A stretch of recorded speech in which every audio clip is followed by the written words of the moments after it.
రెండవ అధ్యాయం ప్రారంభ విధులు. రాజయోగాన్ని అష్టాంగాలుగా విభజించారు. మొదటిది యమం. అహింస, సత్యం, అస్తేయం, బ్రహ్మచర్యం, అపరిగ్రహం అనే నియమాలు దీని క్రిందికి వస్తాయి. రెండవ అంగం నియమం. శౌచం, సంతోషం, తపస్సు, స్వాధ్యాయం, ఈశ్వర ప్రణిధానం అనే విధులు ఈ నియమంలో ఉంటాయి. మూడవది ఆసనం. ప్రాణాయామం నాలుగవది. ఐదవది ప్రత్యాహారం. బాహ్య విషయాలైన శబ్దాదుల నుండి ఇంద్రియాలను వెనక్కు మరల్చుట ప్రత్యాహారం. ధారణ ఆరవది. ఒకే ఒక విషయంలో మనసును నిలుపుట ధారణ. ఏడవది ధ్యానం. ఎనిమిదవది చివరిది అయిన అంగం సమాధి. నైతిక వర్తనాన్ని బోధించేందుకు ఏర్పడిన విధులు యమనియమాలు. యోగ సాధన అనే భవంతి ఇవి రెండూ పునాదులు. యమనియమాలను చక్కగా సిద్ధిస్తే యోగి తన సాధనా ఫలితాలను అనుభవించటం మొదలు పెడతాడు. యోగి తన మనస్సు, వాక్కు, కర్మ ఈ మూడింటిలో ఏ ఒక్కదానితో కూడా ఎవరికి ఎలాంటి హింసను కలిగించాలని అనుకోకూడదు. సాటి మనుషుల యందే కాదు, అన్ని ప్రాణులందు కూడా, మొత్తం ప్రపంచమందు కూడా యోగి దయ కలిగి ప్రవర్తించాలి. ఇక ఆసనం. సాధకుడు కొన్ని ఉన్నత స్థితులు పొందే వరకు మొదట్లో శారీరకంగా, మానసికంగా ప్రతిరోజు కొన్ని అభ్యాసాలు విధిగా చేయవలసి ఉంటుంది. ఆసనం ఈ అభ్యాసాలకు అవసరమవుతుంది. కాబట్టి సాధకుడు తనకు అనుకూలమైన ఆసనాన్ని ఎన్నుకోవాలి. ఏ ఆసనంలో తాను స్థిరంగా, సుఖంగా చాలా కాలం కూర్చుండగలడో ఆ ఆసనం తనకు అనుకూలం. అలాంటి సుఖ స్థితి, సులభ సాధ్య ఆసనాన్ని ఎన్నుకొని అభ్యాసం కొనసాగించాలి. ఒకరికి సులభంగా ఉండే ఆసనం మరొకరికి కష్టంగా ఉండవచ్చు. మానసిక విషయాల గురించి శ్రమించేటప్పుడు శరీరంలో విశేష సంచలనం కలుగుతుంది. ఈ విషయం ముందుగా బాగా తెలుసుకుందాం. పాత బాటల్లో ఉండే నాడుల్ని కొత్త బాటల్లోకి మరల్చవలసి ఉంటుంది. ఈ నాడుల్లో కొత్త స్పందనాలు జనిస్తాయి. అప్పుడు శరీర స్వభావం పూర్తిగా మారిపోయే అవకాశం ఉంది. ఈ ప్రక్రియ అంతా చాలా వరకు సుషుమ్నా నాడికి సంబంధించి ఉంటుంది. సుషుమ్న వెన్నెముక మధ్యలో నుండే ప్రధాన నాడి. ఈ నాడిలో అవరోధం కలగకుండా శరీరాన్ని నిటారుగా నిలపవలసి ఉంటుంది. కాబట్టి తల, మెడ, వక్షం, వెన్నుపూస నిటారుగా ఉండేలా కూర్చోవటమే ఆసనంలోని ముఖ్య విషయం. వెన్నెముకను నిటారుగా నిలిపి శరీర భారాన్నంతా ప్రక్కట ఎముకల మీద పడేలా కూర్చుంటే స్వాభావిక ఆసనం మీకు సిద్ధిస్తుంది. ఎదను వంచిపెట్టినప్పుడు మనము అంతగా ఉన్నత భావాలను భావించాలనుకున్నా అది వీలు పడేది కాదు. హఠయోగం పూర్తిగా స్థూల శరీర సంబంధమైన సాధన. స్థూల శరీరాన్ని బాగా బలంగా, శక్తివంతంగా చేయటమే ఈ యోగ ఆశయం. అలాంటి హఠయోగానికి రాజయోగంలో ఈ ఆసన భాగం చాలా దగ్గరగా ఉంటుంది. హఠయోగంలోని సాధనలన్నీ చాలా కష్టసాధ్యంగా ఉంటాయి. చాలా కాలం వరకు వాటిని అభ్యాసం చేయాల్సి వస్తుంది. ఎలాగో కష్టపడి వాటిని సాధించినా మన ఆధ్యాత్మిక వికాసానికి అవి అంతగా సహకరించవు. కాబట్టి మనకు ఈ హఠయోగం అవసరం లేదు. హఠయోగంలో రకరకాల ఆసనాలు, అభ్యాసాలున్నాయి. ఈ ఆసనాల ముఖ్యోద్దేశం శారీరక వికాసమే, మానసిక వికాసం ఎంత మాత్రం కాదు. హఠయోగంతో శరీరంలోని ప్రతి కండరాన్ని మన వశం చేసుకోవచ్చు. హఠయోగానికి లొంగని కండరం లేనేలేదు అనుకున్న వెంటనే మనం గుండెని ఆపివేయవచ్చు, మరలా పని చెయ్యనివ్వవచ్చు. శరీరంలోని ప్రతి అవయవాన్ని ఇలాగే మన ఇష్టం వచ్చినట్లు ఆడించవచ్చు. మనిషి దీర్ఘకాలం ఆరోగ్యంగా బ్రతకటమే ఈ హఠయోగ ఫలితం. హఠయోగులకు శరీర ఆరోగ్యమే ప్రధాన ఆశయం, పరమ గమ్యము. నేను రోగిని కాబోను అని హఠయోగి ప్రతిజ్ఞ చేస్తాడు. అతనికి ఆరోగ్యం చెడిపోదు. అతను చాలా కాలం జీవిస్తాడు. 100 సంవత్సరాల ఆయువు అతనికి ఒక లెక్కలోనిది రాదు. 150వ ఏట కూడా ఒక్క వెంట్రుక కూడా నెరవకుండా హఠయోగి తరుణ ప్రాయంలో ఉండగలడు. హఠయోగిలో ఇంతకన్నా మరే విశేషమూ ఉండదు. ఒక మర్రి చెట్టు 5000 సంవత్సరాల వరకు జీవిస్తుంది. అయినా అంతకాలం గడిచినా అది మర్రి చెట్టుగానే ఉంటుంది. కాబట్టి దీర్ఘకాలం ఒకడు జీవిస్తే అతను ఆరోగ్యవంతమైన జంతువనే చెప్పాలి. ఎందుకంటే జంతువులు తక్కువగా జబ్బు పడతాయి. అయితే హఠయోగ సాధకుల్లో మనకు పనికి వచ్చేవి 1-2 ఉన్నాయి. ఉదయం లేచిన వెంటనే ముక్కు రంధ్రం ద్వారా చల్లని నీరు పీలిస్తే తలనొప్పి పోతుంది. ఆ రోజంతా మీ మెదడు చల్లగా హాయిగా ఉంటుంది. మీకు ఎప్పటికీ జలుబు చేయదు. ఈ ప్రయోగాన్ని మీరు చేసి చూడవచ్చు. ఇది చాలా సులభం. నీటిలో ముక్కు నుంచండి. ఆ నీటిని ఒక రంధ్రంతో పీల్చండి. గొంతు వరకు ఆ నీటిని తీసుకురండి. తరువాత 2వ రంధ్రం ద్వారా ఆ నీటిని బయటకు వదలండి. దీన్ని జలనేతి అంటారు. ఈ సాధనకు ప్రత్యేకంగా చేసిన పాత్రలు లభిస్తాయి. స్థిరాసనం సిద్ధించిన తరువాత నాడీ శౌచక్రియ చేయాలని కొందరు రాజయోగులు అంటారు. మరికొందరు ఈ క్రియ రాజయోగానికి సంబంధించింది కాదంటూ దీన్ని నిరాకరిస్తారు. అయితే శంకరాచార్యులంతటి ప్రామాణిక భాష్యకారులే ఈ క్రియను అంగీకరించారు. కాబట్టి దీన్ని మీకు తెలపడం సముచితమని అనుకుంటున్నాను. శ్వేతాశ్వరోపనిషత్తుకు భాష్యం రాస్తూ శంకరులు ఈ సాధనను వివరించారు.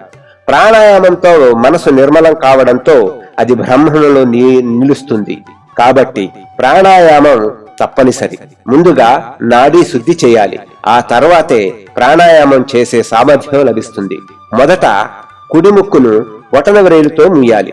తరువాత ఎడమ ముక్కు ద్వారా యథాశక్తిగా నిండుగా గాలిని పీల్చాలి. వెంటనే ఆలస్యం చేయకుండా కుడి ముక్కు ద్వారా పీల్చిన గాలిని నెమ్మదిగా వదిలిపెట్టాలి. ఆలస్యం చేయకుండా కుడి ముక్కు ద్వారా పీల్చిన గాలిని నెమ్మదిగా వదిలిపెట్టాలి. అప్పుడు ఎడమ ముక్కును మూసి కుడి ముక్కు ద్వారా పీల్చి ఎడమ ముక్కు ద్వారా వదిలిపెట్టాలి. ఈ క్రియను తెల్లవారుజామున, పగలు, సాయంత్రకాలం, రాత్రి ఈ 4 సమయాల్లో చేయాలి. ప్రతి సమయంలో ఈ క్రియను 3 నుండి 5 పర్యాయాలు చేస్తుండాలి. ఇలా ఒక పక్షం లేదా ఒక నెల రోజులు చేస్తే నాడీ శౌచం సిద్ధిస్తుంది. అప్పుడు ప్రాణాయామం మొదలవుతుంది. సాధన తప్పక చేయాలి. ప్రతిరోజు వేళకు వచ్చి మీరు నా మాటలు శ్రద్ధగా వినవచ్చు. కానీ సాధన చేయకపోతే మీరు ఒక్క అడుగైనా ముందుకు వేయలేరు. రాజయోగమంతా అభ్యాసంపై ఆధారపడి ఉంది. అనుభవం కలగనిదే ఈ రాజయోగ విషయాలు మనకు అర్థం కావు. ఈ యోగంలోని సత్యాసత్యాలను మనం స్వానుభవంతో కనుగొనాల్సి ఉంటుంది. కేవలం పూర్వపక్ష సిద్ధాంతాలను వింటే లాభం లేదు. సాధనలో ఎన్నో ఆటంకాలుంటాయి. అనారోగ్య శరీరం మొదటి ఆటంకం. శరీరం సరైన స్థితిలో లేకుంటే సాధన సరిగా కొనసాగదు. కాబట్టి శరీరాన్ని ఆరోగ్యంగా ఉంచుకోవాలి. ఆహార విహారాల్లో జాగ్రత్త తీసుకోవాలి. సాధారణంగా క్రైస్తవ విజ్ఞానం అనే మానసిక యత్నాన్ని శరీరారోగ్య సంరక్షణ కోసం ఉపయోగించుకోవచ్చు. శరీరం విషయం ఇంతకన్నా ఎక్కువగా చెప్పుకోవడం అనవసరం. మనకు ఆరోగ్యమే పురుషార్థం కాదు. పురుషార్థ సాధనకు ఇది ఉపయోగపడుతుంది అంతే. ఆరోగ్యమే పరమ పురుషార్థమైతే మనమంతా మృగప్రాయులమై ఉంటాం. ఎందుకంటే జంతువులకు ఆరోగ్యం చెడటం చాలా అరుదు. యోగ సాధనలో 2వ ఆటంకం సంశయం. మనమెంత ప్రయత్నించినా సరే మనం స్వయంగా చూడని విషయాల గురించి మనకెప్పటికీ సందేహంగానే ఉంటుంది. మాటలతో రాజీ పడటం మన వల్ల కాదు. కాబట్టి ఈ యోగ విషయాల్లో ఎంత సత్యముంది అని మనకు తప్పక సంశయం కలుగుతుంది. మనకు మాత్రమే కాదు, మనలో ఆరితేరిన వారికి కూడా ఇలాంటి సందేహం అప్పుడప్పుడు వస్తూనే ఉంటుంది. అయితే సాధన కొనసాగిస్తూ ఉంటే కొన్ని దినాల్లోనే యోగంలోని సత్యం కొద్దిగా తెలుస్తుంది. సాధనకు ధైర్యంగా, ఉత్సాహంగా ముందుకు కొనసాగించటానికి ఈ కొద్దిపాటి అనుభవం చాలు. ఒక యోగ భాష్యకర్త చెప్పినట్లు ఒక్క చిన్న నిదర్శనం చాలు మొత్తం యోగ శాస్త్రంలో విశ్వాసం కలగడానికి. ఉదాహరణకి 1-2 నిదర్శనాల గురించి చెప్పుకుందాం. మీరు సాధన చేస్తూ కొన్ని నెలలు గడిపారు. అప్పుడు ఇతరుల మానసిక ఆలోచనలను స్వప్నంగా చూడగలుగుతారు. ఇతరుల ఆలోచనలు, భావాలు చిత్రంలో లాగా మీకు కన్నులకు కట్టినట్లు కనిపిస్తాయి. మీరు వినాలి అనే సంకల్పంతో చిత్తాన్ని ఏకాగ్రం చేస్తే చాలా దూరంలో ఉన్న శబ్దాలు, ధ్వనులు మీకు వినిపిస్తాయి. ఇలాంటివి మొదట్లో చాలా అస్పష్టంగా మీకు అనుభవం కావచ్చు. కానీ ఈ మాత్రం అనుభవం మీకు ధైర్య, బల, విశ్వాసాలను కలిగిస్తుంది. మరో ఉదాహరణ తీసుకుందాం. మీ చిత్తాన్ని నాసికాగ్రంపై కేంద్రీకరించే సాధన చేయండి. కొద్ది రోజుల్లోనే మీకు దివ్య సువాసన వేస్తూ ఉంటుంది. దీన్ని బట్టి భౌతిక పదార్థం సంసర్గం లేకపోయినా మనకు విషయానుభవాలు స్పష్టంగా కలిగే వీలున్నదని తెలుస్తున్నది కదా. ఒక్క మాట, రాజయోగ సాధనకు కేవలం మోక్షమే ఆదర్శం. అదే పరమ గమ్యం, అదే పరమ ప్రయోజనం అన్న విషయాన్ని ఎవ్వరూ మర్చిపోవద్దు. యోగ సిద్ధులన్నీ సాధనా మార్గంలో లభించే ఫలాలన్న విషయం కూడా మరవవద్దు. నిరంకుశ ప్రకృతిని వశం చేసుకోవటమే మీ లక్ష్యం. ప్రకృతికి మనం బానిసలం కావద్దు, అధిపతులం కావాలి. మనసు, శరీరం, ఈ రెంటిలో ఏది కూడా మన మీద పెత్తనం చేయకూడదు. శరీరం మన అధీనంలో ఉండాలే తప్ప మనం శరీర అధీనంలో ఉండకూడదని గుర్తించాలి. ఓసారి ఓ దేవత, ఒక దానవుడు ఆత్మజ్ఞానం కోసం ఒక మహర్షి వద్దకు వెళ్లారు. చాలా కాలం అతన్ని సేవించి విద్య నేర్చుకున్నారు. చివరికి ఆ మహర్షి, మీరు దేనికోసం అన్వేషిస్తున్నారో అది మీలోనే ఉంది అని చెప్పాడు. అది విని ఆ ఇద్దరు, అంటే శరీరమే ఆత్మ అన్నమాట అని భావించి తమ వారి వద్దకు వెళ్లిపోయారు. మాకంతా తెలిసింది, శరీరమే ఆత్మ అంటే మనమే ఆత్మ. కాబట్టి హాయిగా తింటూ త్రాగుతూ సుఖంగా ఉందాం, మనకు మించిన ఆత్మ లేదు కదా అని తమ వారికి బోధించారు. దానవుడు సహజంగా మందబుద్ధి. అందుకని ఆత్మ అంటే శరీరమే అన్న విషయం గురించి మరలా ఆలోచించుకోలేదు. అదే వాస్తవాన్ని తృప్తిపడి దాని ప్రకారమే శరీరమే ఆత్మగా జీవించటం మొదలుపెట్టాడు. దేవత మందబుద్ధి కాదు, అతనిది విశుద్ధ బుద్ధి. అయినా ఋషి బోధను అతను కూడా మొదట్లో పొరపాటుగా అర్థం చేసుకున్నాడు. ఈ శరీరమే ఆత్మ కాబట్టి శరీరాన్ని బలంగా, ఆరోగ్యంగా ఉంచుకోవాలి, దివ్యంగా అలంకరించుకోవాలి, ఇంద్రియ విషయ భోగాలన్నీ బాగా అనుభవించాలి అనుకున్నాడు. కొన్ని రోజులు అలా గడిచాయి. ఓ రోజు దేవతకు కాస్త అనుమానం వచ్చింది. ఋషి బోధకు అర్థం ఇది కాదేమో అని అనుకున్నాడు. ఆలోచించాడు, దీనికన్నా మించిన అర్థం ఉండాలి. సరే, ఋషినే అడుగుతాను అని నిశ్చయించుకున్నాడు. మళ్లీ ఋషి వద్దకు వెళ్ళాడు. భగవాన్, ఈ శరీరమే ఆత్మనా? మరి శరీరాలు నశించిపోతుంటాయి కదా, ఆత్మ అవినాశి కదా, మరి శరీరం ఆత్మ ఎలా అవుతుంది అని అడిగాడు. ఆ ఆత్మవి నువ్వే, అదేమిటో నువ్వే తెలుసుకో, తత్వమసి, అది నువ్వు అని మహర్షి చెప్పాడు. దేవత మరలా ఆలోచించాడు. ప్రాణం ఆత్మ కావచ్చు అనుకున్నాడు. కానీ తాను తిన్నప్పుడు ప్రాణం శక్తివంతంగా ఉండడం, ఉపవాసం ఉన్నప్పుడు ప్రాణం నీరసంగా ఉండడం గమనించాడు. సందేహం కలిగింది. గురువు వద్దకు మళ్లీ వెళ్ళాడు. ఆచార్య, ప్రాణమే ఆత్మనా అని అడిగాడు. తత్వమసి, అది నువ్వే అంటూ ఋషి మరలా అదే బోధ చేశాడు. దేవత దీర్ఘంగా ఆలోచించాడు. బహుశః మనసు ఆత్మ కావచ్చు అని అనుకున్నాడు. కానీ మనసులో మంచి భావాలు, చెడు భావాలు వస్తూ పోతుంటాయి. మంచి చెడుల మిశ్రమం ఆత్మ ఎలా అవుతుంది? కాబట్టి మనసు ఆత్మ కాజాలదని నిర్ణయించుకున్నాడు. మరలా మహర్షిని, మనసే ఆత్మ అంటారా అని అడిగాడు. కాదు, నువ్వే అది, తత్వమసి, కనుక్కో అని మరలా అదే బోధించాడు మహర్షి. దేవత మరింత దీక్షతో తత్వ విచారణలో మునిగాడు. అంతే, తానే ఆత్మనన్న సత్యం కనుగొన్నాడు.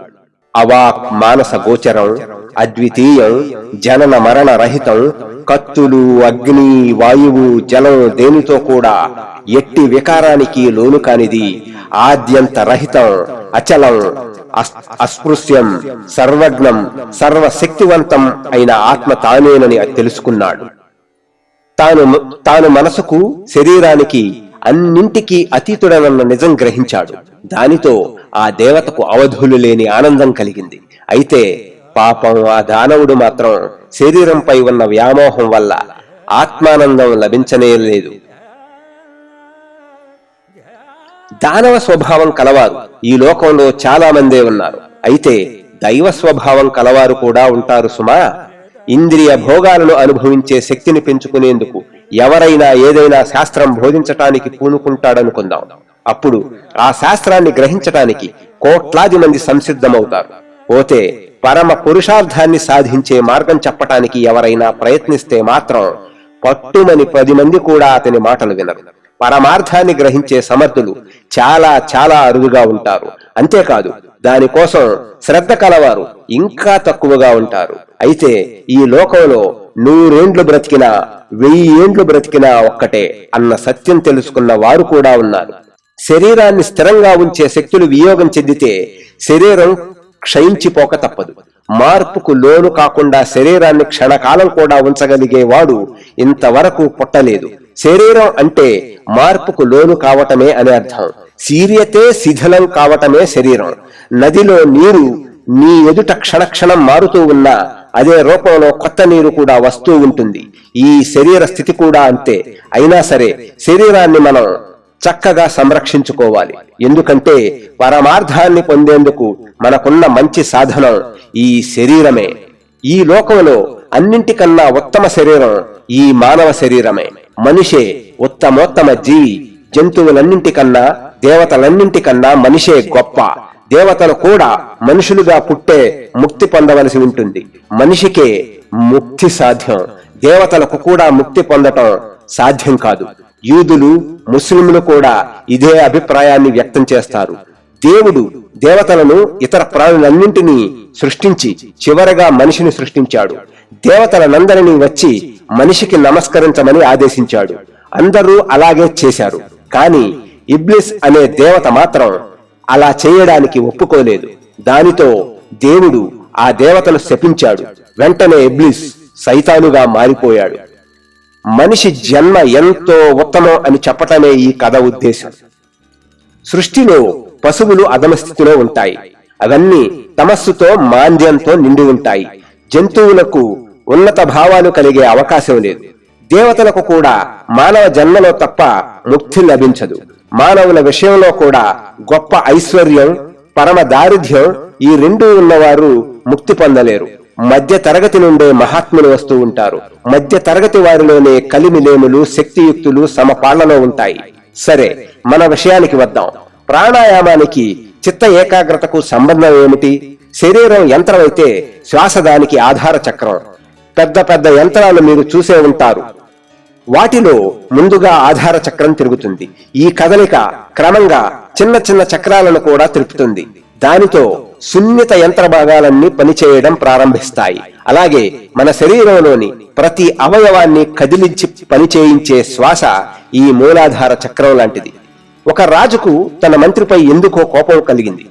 అతనికి వెంటనే శిక్ష విధించాడు. చాలా ఎత్తుగా ఒక గోపురాన్ని నిర్మించి అందులో బంధించమని ఆదేశించాడు. భటులు ఆ శిక్షను అమలు చేశారు. అప్పుడు పతివ్రత అయిన మంత్రి భార్య రహస్యంగా మంత్రిని కలిసింది. అతన్ని విడిపించే విషయం ఆలోచించింది. మంత్రి ఆమెకో సలహా చెప్పాడు. పొడవైన ఒక పగ్గం, పురిత్రాడు, లావుపాటి దారం, పట్టుదారం, పేడ పొరుగు వీటిని తీసుకుని మరునాటి రాత్రికి గోపురం వద్దకు రమ్మని భార్యకు చెప్పాడు. ఆమెకు అవి ఎందుకో అర్థం కాలేదు. అయినా భర్త కోరినట్లు వాటిని తీసుకుని వెళ్ళింది. పట్టుదారాన్ని పేడ పొరుగుకు అతికించమని మంత్రి ఆమెకు చెప్పాడు. ఆమె అలాగే చేసింది. తర్వాత పురుగు కొమ్ములకు తేనె రాసి గోపురం పైకి వదిలిపెట్టమన్నాడు. ఆమె వదిలిపెట్టింది. పురుగు వెంటనే తన సుదీర్ఘ ప్రయాణాన్ని ప్రారంభించింది. తేనెను అందుకోవాలన్న ఆశతో పైకి ప్రాకింది. తనకు అందుబాటులోకి రాగానే మంత్రి దాన్ని పట్టుకుని పట్టుదారాన్ని పైకి లాక్కున్నాడు. పట్టుదారానికి లావుపాటి దారాన్ని, దానికి పురిత్రాడును, దానికి పగ్గాన్ని కట్టమని భార్యకు చెప్పాడు. ఆమె అలాగే కట్టింది. మంత్రి క్రమంగా పట్టుదారాన్ని, లావుదారాన్ని, త్రాడును, పగ్గాన్ని పైకి లాక్కున్నాడు. ఇంకేం మిగిలిన కథ చెప్పనవసరం లేదు కదా. ఆ పగ్గాన్ని గోపురానికి బిగించి ఆ పగ్గం ద్వారా క్రిందకు దిగివచ్చి మంత్రి తప్పించుకుని తనను తాను రక్షించుకున్నాడు. శ్వాస పట్టుదారం లాంటిది. దీన్ని పట్టుకుంటే నాడీ వాహినులు అనే లావుపాటి దారం చిక్కుతుంది. దాని సహాయంతో మనోభావాలు అనే పురిత్రాడు వశమవుతుంది. చివరికి ప్రాణం అనే పగ్గం మనకు స్వాధీనమవుతుంది. ప్రాణం స్వాధీనం కాగానే ఆత్మ స్వేచ్ఛ లభిస్తుంది. మన శరీరం గురించి మనకేమీ తెలియదు, మనం తెలుసుకోలేము. మహా అయితే శవాన్ని ముక్కలుగా చేసి పరీక్షించగలం. కొంతమంది ప్రబుద్ధులైతే సజీవ ప్రాణినే ముక్కలుగా తెగనరికి ఆ శరీరంలో ఏముందో చూసే ప్రయత్నం చేస్తుంటారు. ఏది ఏమైనా ఈ శవ పరీక్షలకు మన శరీరానికి ఎలాంటి సంబంధం లేదు. శరీరం గురించి మనకు తెలిసిన విషయం చాలా తక్కువ. ఎందుకంటారా? మన శరీరం లోపల సూక్ష్మ కదలికలను గ్రహించేంతగా మన చిత్తం ఏకాగ్రం కాకపోవడమే. చాలా సూక్ష్మంగా మారిన చిత్తంతో శరీర తత్వాన్ని శోధించినప్పుడే మనకు శరీరం లోపటి విషయాలను బోధపడతాయి. సూక్ష్మ విషయాల గురించి తెలుసుకునే ముందు మనం స్థూల విషయ జ్ఞానాన్ని సంపాదించాలి. శరీర యంత్రానికి చలనాన్నిచ్చే ప్రాణశక్తిని మనం స్వాధీనం చేసుకోవాలి. ప్రాణం శ్వాస రూపంలో మనకు వ్యక్తమవుతోంది.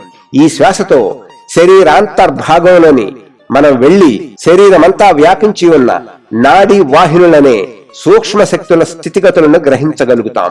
ఈ శరీర శక్తుల్ని కనిపెట్టి వాటి అనుభూతిని పొందడంతో శరీరం కూడా మన వశం కావడం మొదలవుతుంది. రకరకాలైన ఈ నాడీ వాహినుల వల్లే మనసులో చలనం ఏర్పడుతూ ఉంటుంది. ఇలా ప్రాణశక్తిని వశం చేసుకుంటే చాలు, మన శరీరాలు మన స్వాధీనమైపోతాయి. అప్పుడు వాటిని సేవకులుగా వాడుకునే స్థితి మనకు లభిస్తుంది. జ్ఞానమే సామర్థ్యం. ఈ సామర్థ్యాన్ని పొందాలంటే ముందుగా యోగ సాధనలతో ప్రాణాయామంతో సాధన మొదలు పెట్టాలి. ప్రాణాయామం చాలా విస్తారమైన విషయం. దాన్ని సమగ్రంగా వివరించాలంటే ఎన్నో పాఠాలు తీసుకోవాలి. కాబట్టి ఒక్కో భాగాన్ని తీసుకుని పరిశీలన చేద్దాం. ప్రాణాయామంలో ఏ సాధన ఎందుకు ఏర్పడిందన్న విషయం, ఈ సాధనలతో శరీరంలో ఏ శక్తులు ఉద్దీపమవుతున్నాయన్న విషయం క్రమంగా మనకు ముందుగా తెలుస్తుంది. ప్రాణాయామంతో మన శరీర శక్తులన్నింటినీ మనం పొందవచ్చు. కానీ దీనికి నిరంతర సాధన ఎంతో అవసరం. అభ్యాసం చేస్తూ పోతుంటే మీకే ఈ విషయాలు రుజువవుతూ ఉంటాయి.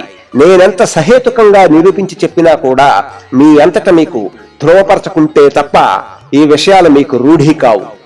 శరీరమంతటా నాడీ వాహినులు ప్రవహిస్తున్న విషయం మీరు గుర్తించడం మొదలు పెట్టగానే మీ సంశయాలన్నీ మటుమాయమైపోతాయి. అయితే దీనికోసం ప్రతిరోజు మీరు తీవ్రంగా సాధన చేయాల్సి ఉంటుంది. కనీసం రోజుకు 2 సార్లైనా మీరు అభ్యాసం చేయాలి. ఉదయం, సాయంత్రం మీకు చాలా అనుకూలంగా ఉంటాయి. ఇతర సమయాల్లో కన్నా సంధ్యాకాలంలో వాతావరణం చాలా ప్రశాంతంగా ఉంటుంది. ఈ 2 సంధ్యల్లో మీ చిత్తం ప్రశాంతి చెందేంత వరకు ఈ 2 సంధ్యల్లో మీ చిత్తం ప్రశాంతి చెందేందుకు సుముఖంగా ఉంటుంది.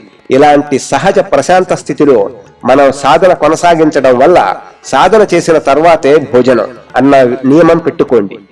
అలా అయితే ఆకలే మీ బద్ధకాన్ని దూరం చేస్తుంది. భారతదేశంలో సంధ్యోపాసన చేసిన తర్వాతే భోంచేయాలి అని పిల్లలకు నియమం చెబుతారు. కాబట్టి కొంతకాలానికి ఆ పిల్లలకు అది స్వభావంగా అలవాటుగా మారిపోతుంది.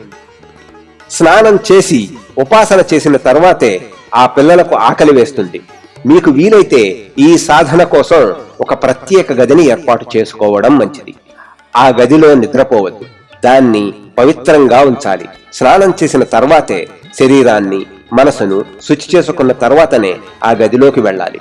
ఆ గదిలో పూలను, పవిత్ర భావాలను కలిగించే పటాలను ఉంచండి. యోగ సాధనకి ఇలాంటి పరిసర వాతావరణం అనుకూలంగా ఉంటుంది. ఉదయం, సాయం సమయాల్లో సువాసన ద్రవ్యాలతో ఆ గదిలో ధూపం వేస్తూ ఉండండి. ఆ గదిలో పోరాటాలు, కోపతాపాలు, చెడు తలంపులు వంటి వికారాలేవి జరగకుండా చూసుకోండి. మంచి సంకల్పాలు గల వారిని మాత్రమే ఆ గదిలోకి రానివ్వాలి. ఇలా చేస్తే క్రమంగా ఆ గది పవిత్ర వాతావరణంతో నిండిపోతుంది. మీకెప్పుడైనా దుఃఖం, తాపం, సందిగ్ధత, క్షోభ అలాంటి మనోవ్యాకులత కలిగితే వెంటనే ఆ గదిలోకి వెళ్లి కూర్చుంటే చాలు, మీ మనసులో శాంతి ఏర్పడుతుంది. ఆలయాల, చర్చీల, ఇతర మందిరాల ఆశయం కూడా ఇదే. కొన్ని నేటికి కూడా ఈ ఆశయం ప్రకారమే నడుస్తున్నాయి. కానీ చాలా వాటిల్లో ఈ ఆశయం అడుగంటిపోయింది. ఒక స్థలంలో పవిత్ర భావాల స్పందనలు వ్యాప్తం చేస్తే ఆ స్థలం దివ్యధామంగా మారుతుందన్న ఆశయంతోనే ఆలయ నిర్మాణాలు జరిగాయి. ప్రత్యేక గదిని కేటాయించుకోలేని వారు తమకు ఎక్కడ బాగుంటే అక్కడ సాధన చేసుకోవచ్చు. ముందుగా సుఖంగా, స్థిరంగా ఆసనంలో కూర్చోవాలి. మనసులో పవిత్ర సంకల్పాలతో సృష్టిలోని చరాచర ప్రాణులన్నింటికీ శుభాన్ని కోరుకోవాలి. ప్రాణులన్నింటికీ శుభం, శాంతి, ఆనందం కలగని అని హృదయపూర్వకంగా సంకల్పించాలి. 4 దిక్కులకు శుభాన్ని కోరాలి. ఇలా శుభాన్ని కోరుకుంటున్న కొద్దీ మీ చిత్తం ప్రసన్నం అవుతూ ఉంటుంది. ఇతరులు ఆరోగ్యంగా ఉండేందుకు మనం తోడ్పడితేనే మనం ఆరోగ్యంగా ఉంటాం. ఇతరులు సుఖంగా జీవించేలా చేస్తేనే మనం సుఖంగా జీవిస్తాం. శుభాన్ని కోరుకున్న తర్వాత దైవ భక్తి కలవారు భగవత్ ప్రార్థన చెయ్యాలి. ధనం, ఆరోగ్యం, స్వర్గం ఇలాంటి వాటి గురించి ప్రార్థించకూడదు. జ్ఞానం, ఆత్మ వికాసం కోసం భగవంతుణ్ణి ప్రార్థించాలి. ఇది తప్ప ఇతర ప్రార్థనలన్నీ స్వార్థపూరితాలే. తర్వాత శరీర దృఢత్వం, ఆరోగ్యం గూర్చి భావన చెయ్యాలి. శరీరమే కదా మనకున్న సాధనం. శరీరం వజ్రంలా దృఢంగా ఉన్నట్లు భావించుకోవాలి. ఈ శరీరంతో భవసాగరాన్ని దాటివేస్తామని అనుకోండి. బలహీనులకు ఎప్పటికీ మోక్షం లభించదు. కాబట్టి అన్ని దౌర్బల్యాలను అవతలికి నెట్టివేయండి. నువ్వు దృఢంగా ఉన్నావు అని శరీరానికి చెప్పండి. నువ్వు బలమైన దానవు అని మనసును ప్రేరేపించండి. అనంత ధైర్యాన్ని, అపార విశ్వాసాన్ని కలిగి ఉండండి.